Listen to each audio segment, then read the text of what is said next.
আমার শাশুড়ির মনে অনেক কষ্ট, অনেক দুঃখ, যন্ত্রণা। শাশুড়ির মাইয়ারা পরের বাড়ি কত কষ্ট করে, সারা দিন কষ্ট করে, সারা দিন রান্না করে, একটুও ঘুমায় না, ঘুমাইতেই দেয় না। শাশুড়িটা এত খারাপ, ননদটি এত খারাপ, একটু কামও করে না। দেওরটা এত খারাপ, কি বাসায় কথা কয়, আর জামাইটা তো আরো খারাপ। এই যে ঘরের মধ্যে দেবরে নন্দে হাওরি এমন ব্যবহার করে আমার মায়াডার লগে, জামাইটা কিচ্ছু কয় না। আরে শাশুড়ি, মাইয়ার লেগিয়া কষ্ট লাগে, আর ঘরের বউটার লেগিয়া কষ্ট লাগে না? ঘরের বউটারে যে সারা দিন খাটাও, সারা দিন পরিশ্রম করাও, সারা দিন খারাপ ব্যবহার করো, সেইটা কি তোমার চোখে একবারও পড়ে না শাশুড়ি?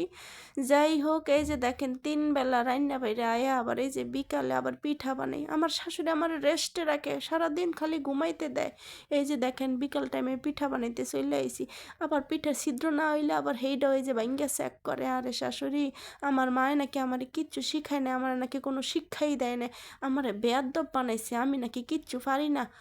মায়া বিয়া দিছে ছোটো কালে, কিচ্ছু পারে না, অথচ ফলারে বিয়া করাইতে গেলে ছোটো মায়াটা খুঁজে আনে।